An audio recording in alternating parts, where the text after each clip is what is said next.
வணக்கங்க. எல்லாரும் நல்லா இருக்கீங்களா? நான் ராஜேஸ்வரி. நம்ம யூடியூப் சேனல் நேம் ராஜேஸ்வரி டைம்ஸ்ங்க. இன்னைக்கு ஒரு குட் நியூஸ்ங்க. என்ன குட் நியூஸ்னா, என்னோட பெரிய பொண்ணு வந்து ஏஜ் அட்டன் பண்ணிட்டாங்க. 11/12/2025 வியாழக்கிழமை வந்து ஏஜ் அட்டன் பண்ணிட்டாங்க. ஸ்கூலுக்கு போயிட்டு வந்து வீட்டுல வந்து ஹோம் ஒர்க் பண்ணிட்டு இருந்தாங்க. அதுக்கப்புறம் தான் வந்து என்கிட்ட சொன்னாங்க இந்த மாதிரி அப்படின்னு. ரொம்ப ஹாப்பியா இருக்குங்க.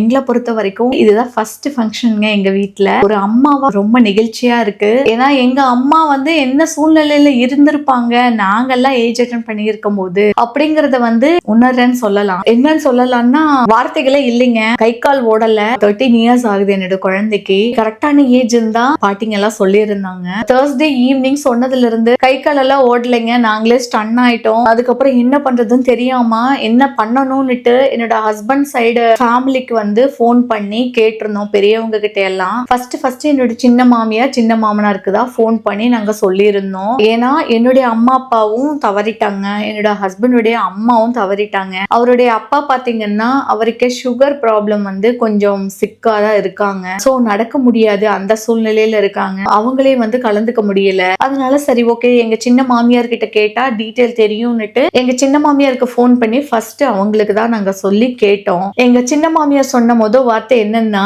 3 நாள் இல்லைன்னா 5 நாள்ல தலைக்கு தண்ணி ஊத்தி வீட்டுக்கு கூப்பிட்டுக்கோமா அப்படிங்கிற ஒரு வார்த்தையை சொன்னாங்க.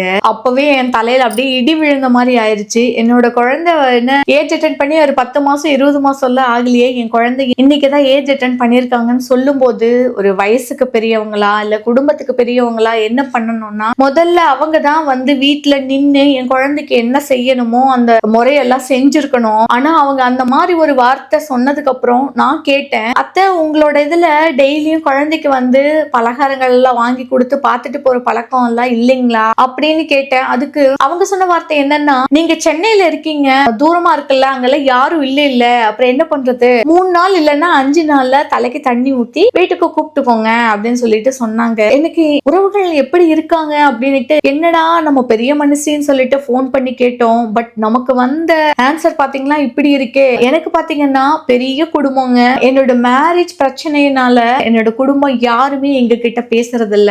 ஏன்னா நாங்க லவ் மேரேஜ்ங்க. நாங்க வேற ஹஸ்பண்ட் வேறங்க. அப்படி இருக்கும்போது என்னோட குடும்பம் யாருமே எங்க கிட்ட பேசுறது இல்ல. என்னோட ஹஸ்பண்டோட குடும்பம் தான் எங்களுக்கு எல்லாமே அப்படின்னுட்டு ஒரு 14 இயர்ஸா வந்து நாங்க இருந்துட்டோங்க. பட் நாங்களும் வந்து சென்னையில கொஞ்ச நாள், மலேசியால கொஞ்ச நாள், துபாயில கொஞ்ச நாள், அதுக்கப்புறம் திரும்பவும் நேட்டிவ்ல கொஞ்ச நாள், இப்படி மாறி மாறி இருக்கவும் எங்களை எந்த சொந்தக்காரங்களும் வந்து ஃபங்க்ஷனுக்கெல்லாம் மோஸ்ட்லி இன்வைட் பண்ண மாட்டாங்க. ஏன்னா நீங்க துபாயில இருக்கீங்க, மலேசியால இருக்கீங்க, மெட்ராஸ்ல இருக்கீங்க அப்படின்னு சொல்லிட்டு எங்களை வந்து அப்படியே என்ன பண்ணிட்டாங்கன்னா, எங்க ஃபேமிலி வந்து அதிகமா இன்வைட் பண்ண மாட்டாங்க. எங்களுடைய வீட்டுக்காரருடைய அண்ணன் ஃபேமிலிக்கு சொல்ல சொல்லிடுவாங்க, போன் பண்ணிடு அப்படின்னு சொல்லிட்டு. பட் அது மரியாதையா இல்லையா அப்படிங்கிறது அவங்களுக்கே தெரியல போல. அதெல்லாம் நாங்க ஒரு பெரிய விஷயமா எடுத்துக்கல. என்னோட ஹஸ்பண்ட் கிட்ட நான் சொல்லியிருக்கேன், இந்த மாதிரி எங்க சொந்தக்காரங்க வந்து நமக்கு இப்படி எல்லாம் இன்வைட் பண்ணல, ஏன் என்னன்னு கேட்டிருக்கேன். அதெல்லாம் கேட்டு ஒரு பெரிய பிரச்சனையாக்கிடாதுன்னு என்னோட ஹஸ்பண்ட் வந்து என்கிட்ட அதிகமா அந்த வார்த்தையை தான் சொல்லுவாரு. அதனாலயே எங்களுக்கு 2 பேருக்கும் வந்து நிறைய பிரச்சனை வரும். ஆனா வந்து என் ஹஸ்பண்ட் வெளியே அவங்க ரிலேஷன் கிட்ட யார்கிட்டயுமே எதையுமே கேட்டுக்க மாட்டாரு. பொறுமையா பேசுற மாதிரியே பேசிட்டு அப்படியே வந்துருவாரு. எந்த ஃபங்க்ஷனுக்கும் கூப்பிட மாட்டாங்க. நாங்க வந்து மேரேஜ் ஆகி 14 இயர்ஸ்ல நாங்க போன ஃபங்க்ஷன் ஒரு ஃபங்க்ஷன்ல 2 ஃபங்க்ஷனுக்கு தான் போயிருப்போம். ஒரு சீருக்கு போயிருப்போம், இன்னொன்னு வந்து கல்யாணத்துக்கு போயிருக்கோங்க. இந்த 2 ஃபங்க்ஷனுக்கு தான் அங்க வந்து போயிருக்கோம். ரொம்பவே சொல்றதுக்கே கஷ்டமா இருக்கு. இதெல்லாம் வந்து ஷேர் பண்ணணும்ட்டெல்லாம் இல்ல. பட் ஒரு 14 இயர்ஸாவா உறவுகள் எல்லாம் இப்படி இருப்பாங்க அப்படின்னு நினைக்கிறப்போ ரொம்ப கஷ்டமா இருக்கு. நீங்களும் நண்பர்கள் உறவுகள் தானுங்க. எங்களுக்கு கஷ்டங்களை வந்து ஷேர் பண்ணா கொஞ்சம் குறையும் சொல்லுவாங்க. அதனாலதான் வந்து நான் இதை வந்து உங்ககிட்ட ஷேர் பண்றேன். என்ன மாதிரி யாராவது இந்த நிலைமையில இருப்பீங்க, கண்டிப்பா வந்து உங்களுக்கெல்லாம் என்ன நடந்திருக்கு அப்படின்னுட்டு எனக்கும் வந்து கொஞ்சம் ஷேர் பண்ணுங்க, கமெண்ட் பண்ணுங்க. நானும் தெரிஞ்சுக்கிறேன் நம்மள மாதிரி நிறைய பேர் இருக்காங்களா, அந்த பிரச்சனைகளை எப்படிதான் அவங்க கையாளுறாங்க அப்படிங்கறத நான் கொஞ்சம் கத்துக்கிறேங்க. ஏன்னா என்னால முடியலைங்க. 14 இயர்ஸா வந்து ஹஸ்பண்ட் கிட்ட சொல்லிட்டே இருந்து ஹஸ்பண்ட் வந்து அவங்க ஃபேமிலியில இருக்கிறவங்க பேச்சுதான் கேட்பாங்க. நான் சொல்றதை எதுவுமே வந்து கேட்க மாட்டாரு. இப்ப வந்து என்னோட குழந்தையில வந்து நிக்குதுங்க. ஏன்னா அவங்க அண்ணனோட ஃபேமிலிக்கு மட்டும்தான் வந்து மரியாதை கொடுக்கும் போது, இப்ப எங்களோட குடும்பத்துக்கு அவங்களோட ஃபேமிலியில வந்து எந்த ஒரு மரியாதையும் இல்லைன்னும் போது, என்னோட குழந்தைக்கு இந்த மாதிரி ஒரு ஃபங்க்ஷன் வரும்போது யாருமே வரல, எந்த ஒரு சொந்தமும் சென்னை வரைக்கும் தேடி வந்து பலகாரம் வாங்கி கொடுக்கறது இல்லைன்னா சரி விடுங்க, ஒரு தலைக்கு தண்ணி ஊத்துறதுக்கு கூட ஒரு சொந்தமும் வரலன்னு நினைக்கும் போது ரொம்பவே மனசு கஷ்டமா இருக்குங்க.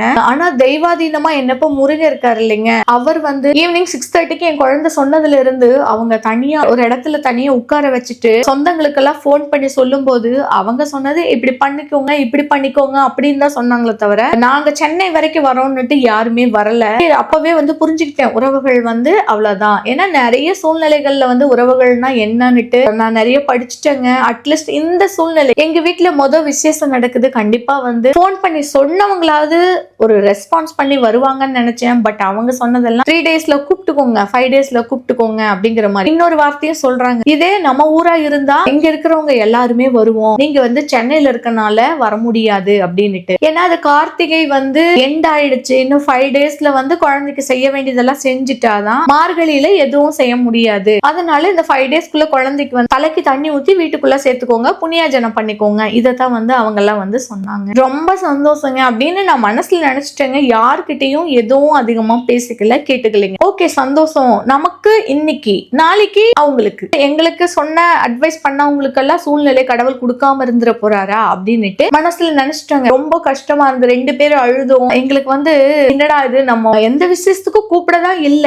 ஓகே என் விசேஷத்துக்கு நாங்க கூப்பிடும் போது கூட எங்க வீட்டுக்கு நிக்கலையே என் குழந்தைக்காக அப்படின்னு நினைக்கும் போது ரொம்ப அழுக வந்துருச்சுங்க. ஃபர்ஸ்ட் ஆஃப் ஆல் நம்ம குழந்தை ஏஜ் அட்டன் பண்ணிச்சு அப்படின்னு நினைக்கும் போதே நெகிழ்ச்சியான ஒரு அழுகை வந்துட்டு இருந்தது. உறவுகள் எல்லாம் இப்படி பண்ணிட்டாங்களே நினைக்கும் போது மனசு ரொம்ப வேதனையாவும் இருந்ததுங்க. அதனால என்ன பண்ணலாம்னு யோசிச்சுதான் சரி ஓகே நம்ம அபார்ட்மெண்ட்ல இருக்கிறவங்களையே நம்ம கூப்பிட்டு பாப்பாவுக்கு தண்ணி விட்டுருவோம்னுட்டு ஒருத்தரை மட்டும் தாங்க கூப்பிட்டு இருந்தோம். ஏன்னா 9 o'clock ஆயிடுச்சுங்க. எங்க சொந்தக்காரங்க கிட்ட எல்லாம் என்ன பண்ணணும் ஏது பண்ணணும்னு கேட்டுட்டு எங்க குழந்தைக்கு தண்ணி ஊத்துறதுக்கு நைட்டு 9 o'clock ஆயிடுச்சுங்க. எங்க அபார்ட்மெண்ட்லயே இருக்கிறவங்க ஒரு ஆண்டிங்க, ரொம்ப நல்ல மனசு அவங்களுக்கு. அவங்கதான் என்னோட குழந்தைக்கு தண்ணி விட்டுட்டு மஞ்சள் குங்குமம் எல்லாம் வச்சு நலுங்கு வச்சுட்டு பால் பழம் கொடுத்து ஆசீர்வாதம் பண்ணிட்டு ஸ்வீட்ஸ் எல்லாம் கொடுத்துட்டு போனாங்க.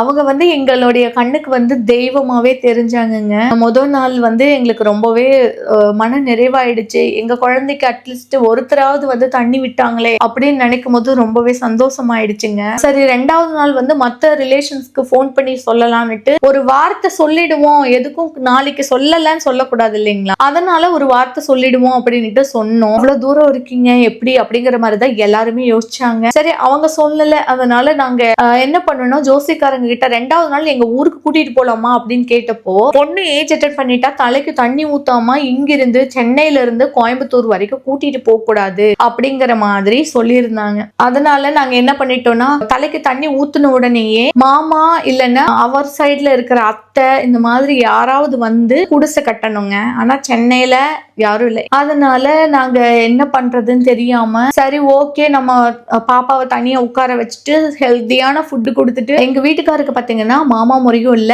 அத்தை முறையும் இல்லைங்க. அதனால என்ன பண்ணலாம் யோசிச்சுட்டு இருக்கும் போது ஜோதிடர் கிட்ட போய் கன்சல்ட் பண்ணோங்க. எங்க பாப்பா இந்த டைம்ல ஏஜ் அட்டன் பண்ணிட்டாங்க, நாங்க எப்படி என்ன பண்ணணும் அப்படின்னு கேட்டதுக்கு சென்னையில இருக்க ஜோதிடர்கள் எல்லாம் என்ன சொல்றாங்கன்னா ருது பலனும் ருது ஜாதகமும் நாங்க சொல்ல மாட்டோம் எழுத மாட்டோம் அப்படின்னாங்க. நாங்க ருது பலன் கேட்கறதுக்கோ ருது ஜாதகம் எழுதுறதுக்கோ வரலைங்க. எங்க உறவுகள் வர முடியாத சூழ்நிலை. அதனால அட்லீஸ்ட் ஜோதிடர் கிட்டையாவது டைமிங் எல்லாம் கேட்டுட்டு குழந்தைக்கு 3வது நாள் தண்ணி ஊத்திடலாமா இல்ல 5வது நாள் தண்ணி ஊத்திடலாமான்னு கேட்கறதுக்காக தான் வந்திருக்கோம் அப்படின்னதுக்கு அப்புறம் அவங்க சொன்னாங்க 5வது நாள் திங்கக்கிழமைங்க காலையில 6:30 to 7:15 தண்ணி ஊத்தி வீட்டுக்குள்ள சேர்த்துட்டு 9:15 to 10:15 புண்ணியாஜனம் பண்ணிடுங்க, அதோட அவங்களுக்கு தீட்டு கழிஞ்சிரும். அதுக்கப்புறமேட்டுக்கு நீங்க ஊருக்கு போய் சீர் சடங்கு இதெல்லாம் பண்ணிக்கலாம் அப்படின்னு சொல்லி இருந்தாங்க. ஜோதிடர் என்ன சொன்னாங்கன்னா குழந்தைக்கு 5வது நாள் தண்ணி விடுறது ஒரு 5 சுமங்கலி பெண்களை வச்சு தண்ணி விட்டுட்டு அவங்களையே வீட்டுக்குள்ள கூட்டிட்டு வர சொல்லிடுங்க அத்தை முறைக்கு அப்படின்னு சொல்லிட்டு சொல்லி இருந்தாங்க. அதனால எங்க அபார்ட்மெண்ட்ல இருக்கிறவங்களும் அப்புறம் அக்கம் பக்கத்துல இருக்கிற ஒரு 5 பேருக்கு சொல்லி அவங்கள நாங்க தலைக்கு குளிக்க வைக்க வாங்கன்னு சொல்லி முறையா கூப்பிட்டுட்டு குழந்தை தலைக்கு தண்ணி ஊத்த சொல்லி இருந்தோம். எங்க அபார்ட்மெண்ட்லயும் பக்கத்துல இருக்கிறவங்களையும் போய் நாங்க இன்வைட் பண்ணணும். நாங்க கூப்பிட்டவங்க எல்லாருமே கரெக்டா 6:30 எங்க வீட்டுக்கு வந்துட்டாங்க. எங்களுடைய கார் பார்க்கிங்ல பாப்பாவுக்கு மஞ்சள் நீராட்டு பண்ணி அவங்களே எங்க வீட்டுக்கு உள்ள கூட்டிட்டு வந்தாங்க. அவங்களே நலுங்கு வச்சாங்க. எங்க குழந்தைக்கு புது துணி எடுத்து கொடுத்திருந்தாங்க. ரொம்ப ஹாப்பியா இருந்ததுங்க. உறவுகள் கூட இப்படி இருப்பாங்களான்னு தெரியல. எங்க அபார்ட்மெண்ட்ல இருக்கிறவங்களே எங்க பக்கத்துல இருக்கிறவங்களும் நாங்க கூப்பிட்ட உடனே எங்க குழந்தைக்கு ஆசீர்வாதம் பண்ணாங்க. ரொம்ப சந்தோஷமா இருந்ததுங்க. அடுத்தடுத்து இந்த வீடியோஸ் கண்டிப்பா நான் கொடுக்குறேங்க. நாங்களே சடனா இந்த சூழ்நிலை வந்த உடனே என்ன பண்றதுன்னு தெரியாம ஸ்டன் ஆயிட்டோங்க. அடுத்தது நாம என்ன பண்ணணும்னு நம்மளே தானங்க ஓடணும். சோ 5 5 நாளா வந்து குழந்தைக்காக என்னென்ன பண்ணணும், என்ன செய்யணும் எல்லாம் விசாரிச்சு, குழந்தைக்கு பொருள் வாங்கி கொடுக்கறது, ப்ரிப்பேர் பண்ணி கொடுக்கறது எல்லாம் செஞ்சு கொடுத்து, 2 குழந்தைங்களுமே லீவ்ல தான் இருந்தாங்கங்க. என்னோட பெரிய பொண்ணு ஸ்கூலுக்கு போனாதான் சின்ன பொண்ணு வந்து ஸ்கூல் போவாங்க. ஸோ 2 பேருமே லீவ்ல தான் இருந்தாங்க 5 நாளுமே. 5 நாளும் ஒரே பரபரப்பா இருந்ததுதான் சொல்லி அலைச்சலுக்கு அப்புறம் என்னோட குழந்தைக்கு 5வது நாள் காலையில தண்ணி விட்டு புண்ணியாஜனம் பண்ணி, அதுக்குள்ளார சின்ன மாமனார் மாமியார் வந்திருந்தாங்க. அவங்களும் என் குழந்தைய வந்து ஆசீர்வாதம் பண்ணிட்டு அன்னைக்கு ஃபுல்லா இருந்துட்டு அன்னைக்கு நைட்டு வந்து பஸ்க்கு கோயம்புத்தூருக்கு கிளம்பிட்டாங்க. இப்படிதாங்க அந்த 5 டேஸும் போச்சு. எங்க பாப்பாவுக்கு இந்த 5 நாள் ஃபங்க்ஷன் இப்படி ஆயிடுச்சு. அடுத்தது வந்து சீர் ஃபங்க்ஷன் வந்து நல்லபடியா பண்ணணும் அப்படின்னுட்டு இப்ப இருந்தே பேசிட்டு இருக்கோங்க. பாப்பாவுக்கு நல்லபடியா எங்களுக்கு வந்து லவ் மேரேஜ்ங்க. சோ நாங்க சிம்பிளா தான் எங்களுக்கு மேரேஜ் ஆனது. பெரியவங்களுடைய ஆசீர்வாதம் எல்லாம் அந்த அளவுக்கு கிடைக்கல. எங்க பாப்பாவுக்காவது பெரியவங்க ஆசீர்வாதம் வேணும், உறவுகள் எல்லாம் வேணும் அப்படின்னுட்டு நாங்க நினைக்கிறோம். அதனாலதான் சொந்த ஊர்ல போய் சீர் பண்ணிக்கலாம் அப்படிங்கிற ஒரு ஐடியால இருக்கோம். நம்ம நண்பர்கள் உறவுகள் எல்லாம் சேர்ந்து எங்க குழந்தைக்கு ஆசீர்வாதம் பண்ணலாம். எங்களை மாதிரி யாராவது இருக்கிறீங்க அப்படின்னா கமெண்ட் பண்ணுங்க.